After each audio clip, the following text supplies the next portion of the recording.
یہ کہتے ہیں کہ ایک والد ہے وہ اپنے 19 سالہ بیٹے کو چھوٹی چھوٹی باتوں پہ بہت مارتا ہے۔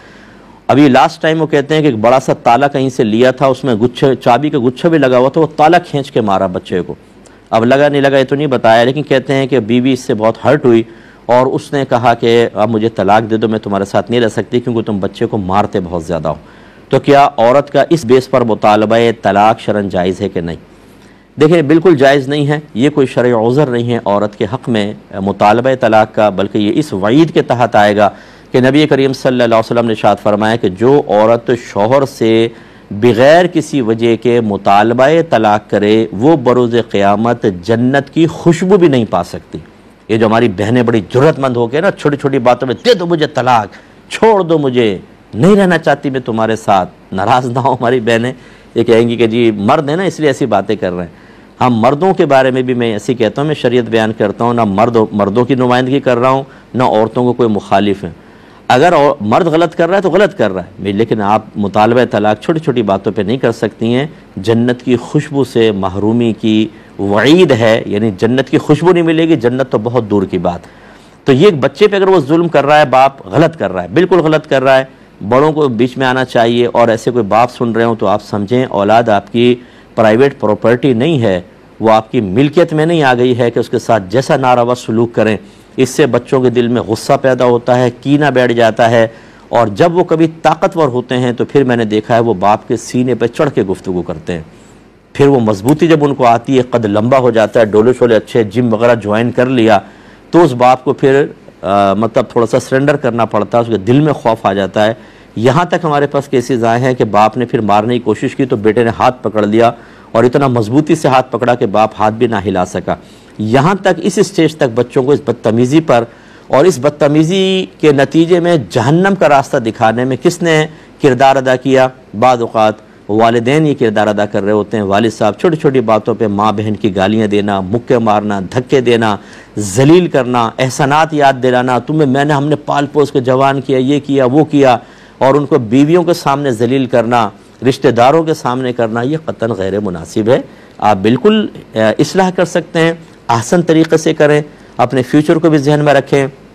کل اگر آپ فوت ہو گئے تو شاید یہ دعا نہیں کریں گے، اگر آپ پہ فالج پڑ گیا تو ہو سکتا ہے صحیح خدمت نہ کریں، طاقتور ہو گئے تو ہو سکتا ہے آپ سے بدتمیزی کریں، قطعاً غیر مناسب ہے۔ اولاد کے ساتھ ایسا نامناسب رویہ نہیں ہونا چاہیے۔ ہاں یہ بھی میں نے دیکھا ہے،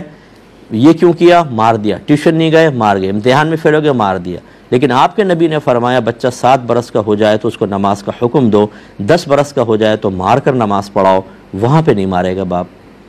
تو وہاں پہ میں نہیں کہتا ہوں آپ ماریں، نبی کریم کا بھی مقصود نہیں ہے کہ اس کو پکڑ کے آپ ڈنڈے ڈنڈے ماریں، مراد یہ کہ سختی اور شدت میں اضافہ کریں، 10 سال کی عمر میں ہو جائے تو دینی معاملات میں کرنا چاہیے۔ دنیاوی معاملات میں بچوں سے ہوتی ہے غلطی، پیار سے سمجھائیں، محبت سے سمجھائیں، اور ٹین ایج ایک ایسی ہوتی ہے اس میں ہارمونز چینج ہو رہے ہوتے ہیں اور اس میں بغاوت ابھرتی ہے، ضد ابھرتی ہے بعض اوقات، اور پھر اگر وہ بچہ رشتہ داروں میں غلط قسم کے لوگوں کے درمیان بیٹھ گیا، وہ باپ سے اینٹی کر دیتے ہیں، اتنا باغی کر دیتے ہیں کہ بچہ بدتمیزی کرتا ہے، اب یا تو باپ جائے گا اور یا بچہ جائے گا اور یا پورا خاندان ٹکڑے ٹکڑے ہو جائے گا، یہ غیر مناسب ہوتا ہے۔ عورت کی صحن میں جو نماز کو منع کیا گیا ہے وہ اس صورت میں ہے کہ جب بے پردگی ہو، کسی کے نظر پڑنے کا اندیشہ ہو، پھر بھی نماز تو پھر بھی ہو جائے گی۔ دیکھیں نا مارکیٹوں میں بھی تو بہنیں نمازیں پڑھتی ہیں، حرم میں بھی تو نمازیں پڑھ رہی ہوتی ہیں، کھلے آسمان تلے روڈوں کے اوپر جماعت ہو رہی ہوتی ہے، نمازیں پڑھ رہی ہوتی ہیں، حرم کے صحن کے اندر نمازیں پڑھ رہی ہوتی ہیں، کھلے آسمان کے تحت تو ہوتی ہیں، اور وہاں تو مرد بھی آرے جا رہے ہوتے ہیں، دائیں بائیں بہت سارے آرے جا رہے ہوتے ہیں۔ یہ کیسے کسی نے کہہ دیا کہ یہ نماز ہی نہیں ہوگی؟ یہ بات نہ کہی جائے، اور اگر کسی حدیث میں ایسے الفاظ بھی آئے ہوں کہ عورت کی نماز نہیں ہوگی فرض کر لیں، تو وہ حقیقتاً وہ اپنے اصل معنی پر نہیں ہے۔ اس میں ڈانٹ ڈپٹ مقصود ہوتی ہے، تحدید، سختی ظاہر کرنا مقصود ہوتا ہے کہ بھی یہ شدید ناپسندیدہ ہے۔ جیسے آپ نے یہ حدیث سنی کہ جس نے ایک نماز جان بوجھ کر قضا کی اس نے کفر کیا، نماز چھوڑ دی اس نے کفر کیا، جس نے 3 جمعے چھوڑ دیے بلا عذر اس نے کفر کیا۔ تو ہمارے علماء اسی کفر کو محمول کرتے ہیں ناشکری پر کہ اس نے بہت بڑی ناشکری کی۔ ہاں اگر کوئی نماز قضا کرنے کو، جمعہ چھوڑنے کو حلال سمجھ کے کرے گا تو حرام قطعی کو حلال سمجھ کے کرنا یہ کفر ہوتا ہے، یہ پھر اس کی سوچ کی وجہ سے ہوگا۔ لیکن یہ تو یوں بعض اوقات الفاظ حدیث میں بہت سخت آتے ہیں لیکن ان کے حقیقی معنی نہیں ہوتے۔ تو بہتر حدیث تو یہی ہے کہ بہتر ہے کہ عورت کی نماز صحن سے بہتر ہے کہ وہ برآمدے میں پڑھے، اور برآمدے سے بہتر ہے کہ اندر پڑھے۔ جب بہتر کے الفاظ آگئے تو اس کا مطلب ہے استحباب، اور یہ بھی اس صورت میں تھا کہ جب نظر پڑنے کا اندیشہ، جب آپ خود بتا رہی ہیں کہ چھت کے اوپر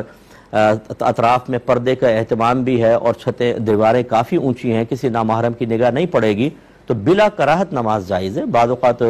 گاؤں کے اندر حبس بہت شدید قسم کا ہوتا ہے، لائٹ بھی گئی ہوتی ہے، کمروں کے اندر مچھر حبس، چھت پہ تھوڑی سی ہوا چل رہی ہے، وہاں پہ اگر یکسوئی حاصل کرنے کے لیے کوئی بہن اور کوئی مطلب نامحرم کا معاملہ بھی نہیں ہے، بد نگاہی کا اندیشہ بھی نہیں ہے، اور وہاں پہ چھت پہ جا کے وہ یکسوئی سے عبادت کرنا چاہتی ہے تو بالکل کر سکتی ہے۔